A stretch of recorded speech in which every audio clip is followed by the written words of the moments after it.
Hi everyone, my name is Pip Coombs. I'm a physiotherapist at Sydney Advanced Physio in Lindfield, and these videos are going to be a series called the Sunday Sessions. I'm going to release them on a Sunday on our Facebook site, and they're going to cover a bunch of different topics that hopefully you find helpful. And if there's any particular topics that you would like me to cover, by all means let me know and I will endeavor to do so. Today I'm going to talk to you about 10 things you might not know about your body. So number one, the type and size of shoe you wear can lead to back pain. So I'm just going to give you a really quick rundown of this. There are a number of videos on our Facebook site about shoe sizing. So you need to make sure your shoe has flexibility in it to allow your foot to have normal movement. When you're standing in the shoe, you need to be able to have a thumb between your toes and the end of the shoe and a finger down the back when you're standing in it to make sure you have adequate room for your foot. When you're walking in your shoe, your toe should never ever touch the end of the shoe, otherwise it is likely that your foot will become compressed. The more compressed and stiff your foot becomes, the more likely it is to throw off mechanics in other areas in your body. So often people then appear to collapse through their arch or appear to be pronators.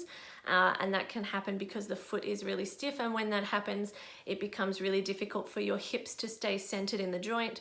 It becomes difficult for the glutes to work properly, and all of this upsets the back and can very easily lead to back pain. The second thing you might not know about your body is that if one eye appears smaller or more deeply set in your face, it's generally indicative of a twist within the cranium. So mine is not too bad at the moment, but because I have an awful lot of scar tissue through my neck because of thyroid surgery, if that gets really tight, what can happen is particularly my left eye gets smaller and it looks deeper in my head, and that happens because when this area tightens up, it twists my cranium and actually twists the bone through here, the sphenoid, and that can change the appearance of your eyes. You can actually release this tightness. So if you're taking some selfies and things like that and you're always seeing that one eye looks smaller or different than the other, it might mean that you have a twist within the cranium.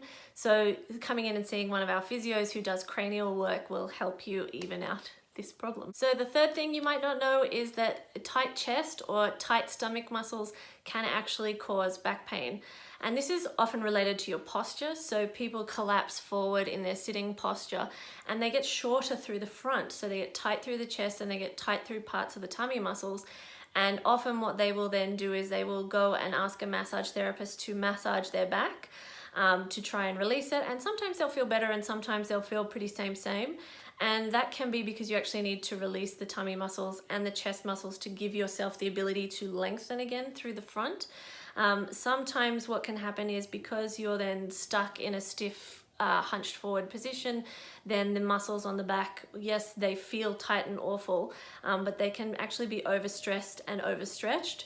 And so sometimes you actually really need to release through the front, like the quads, the stomach muscles, the chest muscles, to actually relieve that back pain and give you the ability to stand up straight and hold your body in a better position so that you don't get as much load through your joints.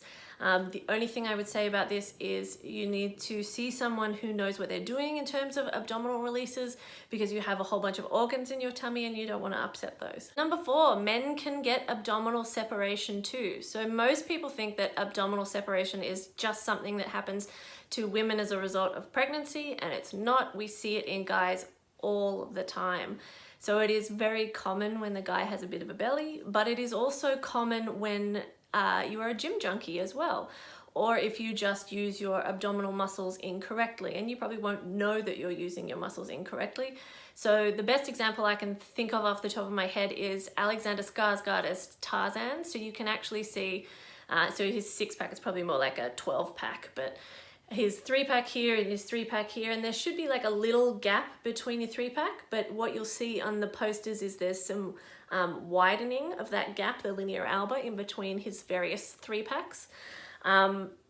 And that is generally indicative of someone who either has done a lot of oblique work and maybe hasn't balanced the exercises terribly well, or sometimes that the obliques are much more active and are kicking in more than some of the other muscles, and it can be a sign of overworking or alignment issues. Commonly what we see in men is that they don't realize they have the separation until they start trying to get fit again and they're trying to lose their tummy. And then when they do sit-ups, they see something push out in between the three packs. So they see something bulge through the middle.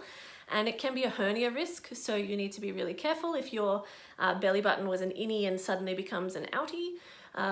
But just know that that can happen to men as well, and it is very, very much related to back pain. So number 5 is another one for the boys. So chronically tight hamstrings or excessive chronic tone in the hamstrings, where people are using their hamstrings to stabilize their pelvis instead of using their glutes, which you may not know is happening. You might just know that you have repeated hamstring issues or back pain.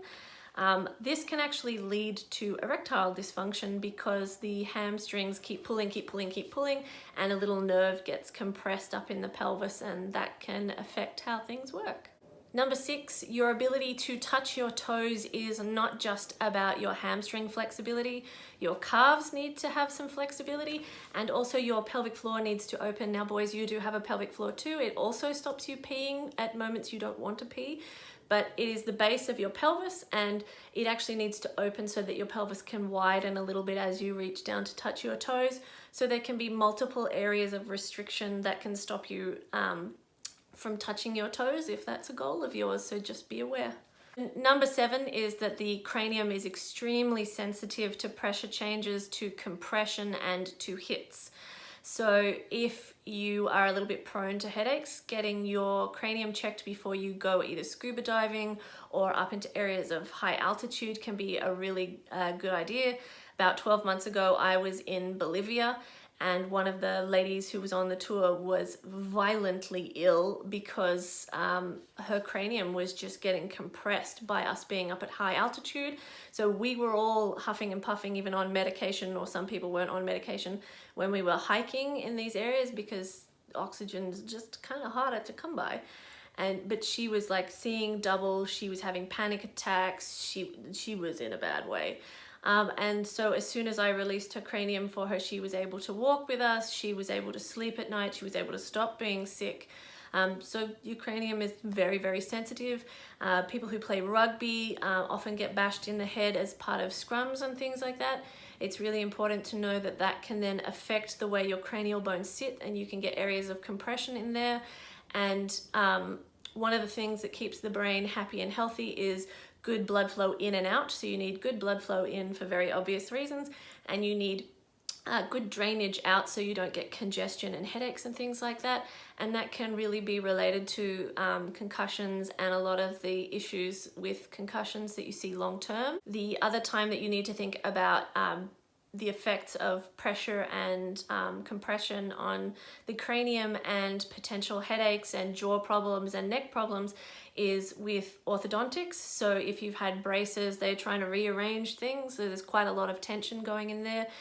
Nasal surgeries, dental surgeries, tonsils being removed, all of these things can affect your cranium and therefore other parts of your body. But it's common with cranial issues. We see changes to voice, which can affect singers. You see changes aesthetically to the eyes, as I've already mentioned. You can get jaw problems, headaches, neck pain. You can get tingles in the hand, lots of things from the cranium. So number 8, there are lots of areas where there's very, very continuous sheets of tissue that run from one area of your body to another area, which is how you can get things like a stiff foot creating back pain. But one that most people don't realize is that there's a continuous piece of tissue that runs from your bladder all the way up into your neck. So if you have a prolapse, that pulls down on the tissue and it can make postural control more difficult. Conversely, if you have postural control issues, that can have an effect on your bladder. And that's just because this tissue just connects from one piece to the next piece to the next piece, but ultimately it's one continuous piece of fascia, and yeah, everything's connected. Number 9 in the things you might not know about your body is that tight calves or tight hamstrings can affect the way your kneecap tracks.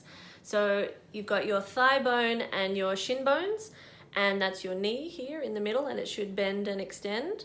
And then in the middle there's a little groove and your kneecap should sit there. Now if you've got a tight area in your calves, for example, it can pull the shin bone a little bit out to the side during movement, and that makes it really hard for the kneecap to run in the track and to sit where it should, because the track has moved and changed shape.